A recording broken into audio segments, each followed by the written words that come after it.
I'm 91 years old and I have 2 years left, maybe 3 if I'm lucky. The doctors were very clear about that, and I need to tell you something before it's too late. Not for me, for you. There's a lie everyone believes about retirement planning, a lie I believed for 70 years, and it cost me everything that mattered. I spent my entire life thinking I had time to figure it out. I was wrong, and if you're watching this thinking, I'll deal with retirement later, you're making the same mistake I did. Let me tell you what nobody tells you when you're young. Retirement isn't something that happens at 65. It's something that starts the day you get your first paycheck. Every single day you wait to plan for it is a day you lose forever. And those days add up faster than you can possibly imagine. I know because I waited. I waited through my 20s because I was too young to worry about that. I waited through my 30s because I was building my career. I waited through my 40s because I was busy raising kids. I waited through my 50s because I still had time. And then one day I woke up and I was 65 with almost nothing saved and no plan for what came next. You want to know what that feels like? It feels like standing at the edge of a cliff and realizing you forgot your parachute. The jump is mandatory. Everyone gets old.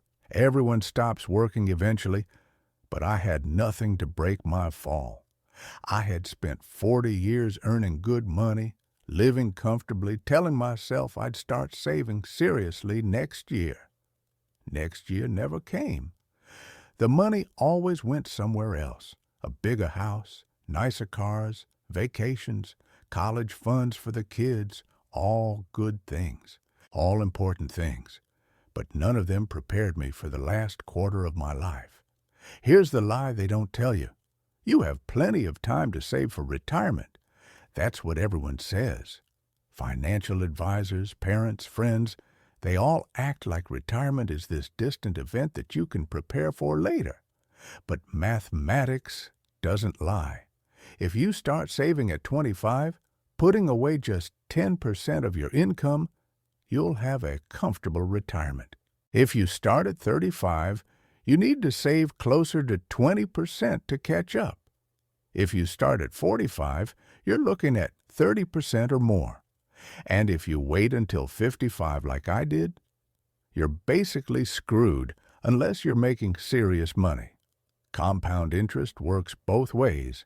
It rewards the early bird and punishes the latecomer. And I was the ultimate latecomer.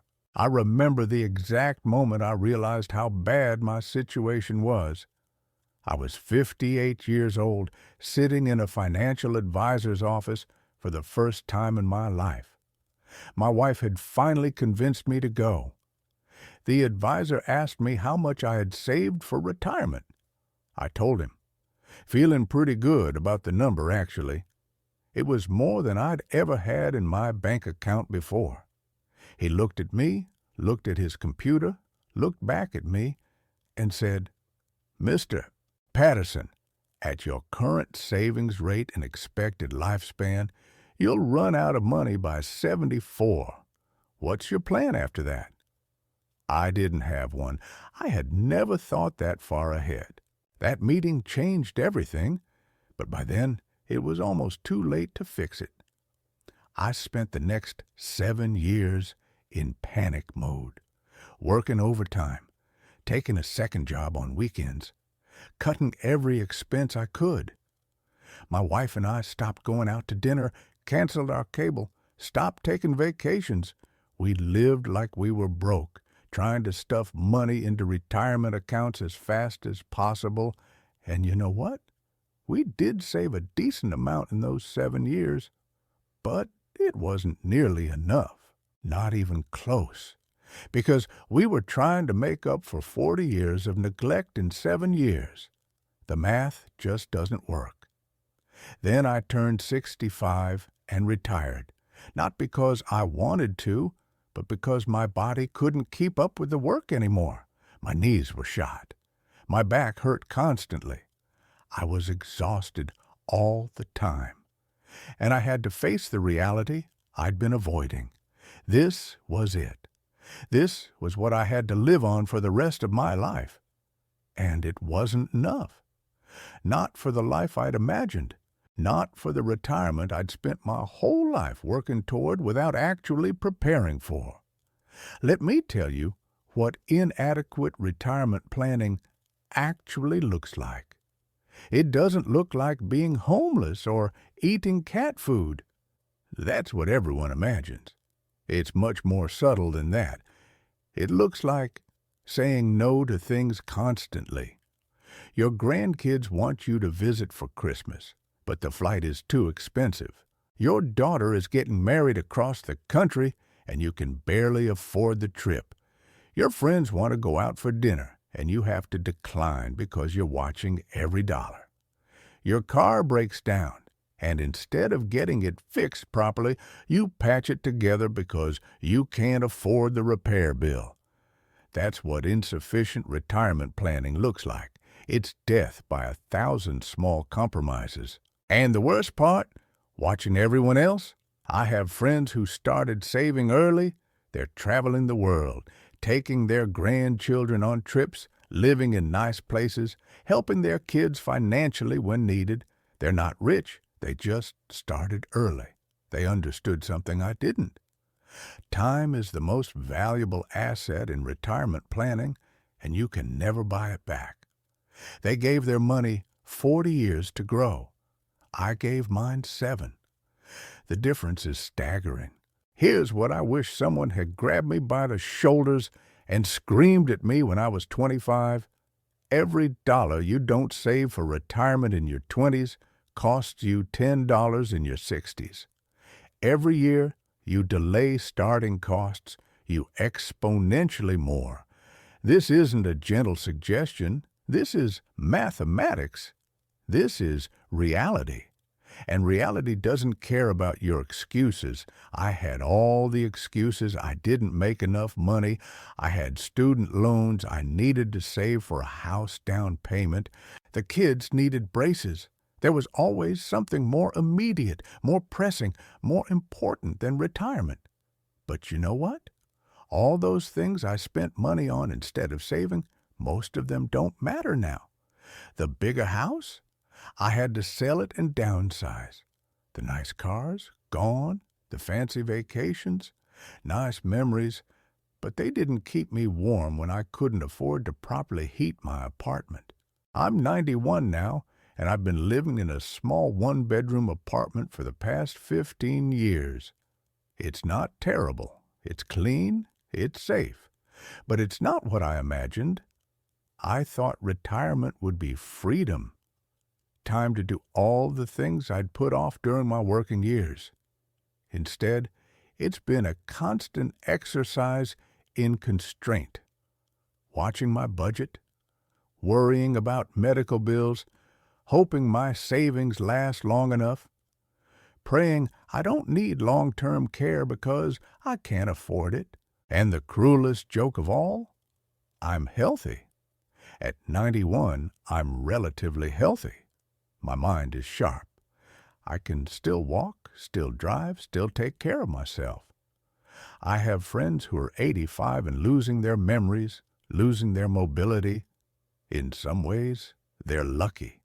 They don't have to think about their finances anymore. Their kids handle it. But me? I'm sharp enough to understand exactly how bad my situation is and powerless to change it now.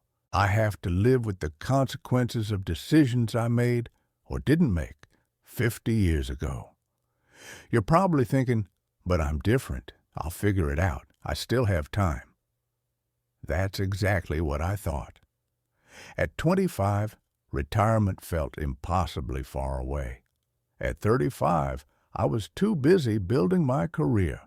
At 45, I was supporting my family.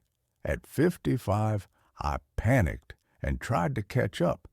Now I'm 91, and I would give anything, anything to go back and start saving at 25. Even small amounts, even 5%.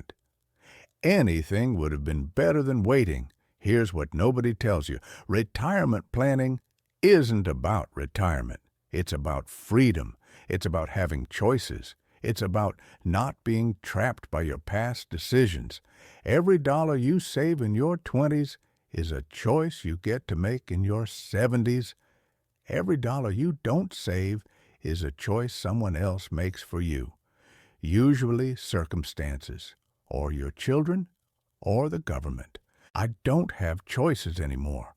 I have constraints, and I have regrets. So many regrets. My biggest regret isn't the money itself. It's what the money represents. It's the trips I can't take with my grandchildren. It's the dignity of not having to worry about every expense. It's the ability to help my kids when they need it instead of them having to help me. It's the freedom to live my final years on my terms instead of being controlled by a budget I can barely maintain. That's what I lost by waiting. That's what you'll lose if you make the same mistake. If I had 2 more years, and the doctors are clear that's optimistic, I would spend every single day trying to reach young people with this message. Start now, not next year, not when you get a raise, not when you pay off your student loans. Now, take 10% of whatever you're making and put it toward retirement. I don't care if you're making minimum wage. I don't care if you think you can't afford it. You can't afford not to, because 50 years from now, you'll be sitting where I am, and you'll either thank yourself or hate yourself. There's no middle ground. I see young people today, and they're making the same mistakes I made. They're buying things they don't need. They're living for today. They're putting off retirement planning because it feels so far away, and I want to shake them. I want to make them understand that far away becomes right now faster than they can possibly imagine. I blinked, and I went from 25 to 91. I swear it was a blink, and everything I thought I had time for, I ran out of time. The hardest part of being 91 isn't the failing body or the friends who've passed away. It's the clarity. At this age, you see everything so clearly. You see exactly where you went wrong. You see exactly what you should have done differently. You see the compound effect of every small decision you made or didn't make. And you can't fix any of it. You just have to live with it.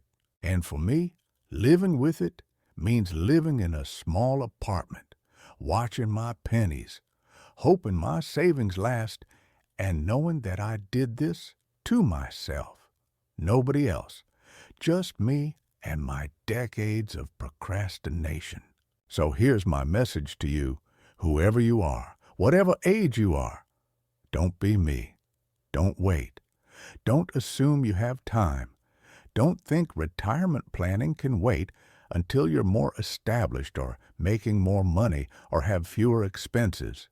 Start today, even if it's small, even if it's uncomfortable, even if it means saying no to things you want right now. Because I promise you, future you will thank present you. Future you will have choices and freedom and dignity. Or future, you will be sitting in a small apartment at 91 recording a video, begging strangers not to make the same mistakes.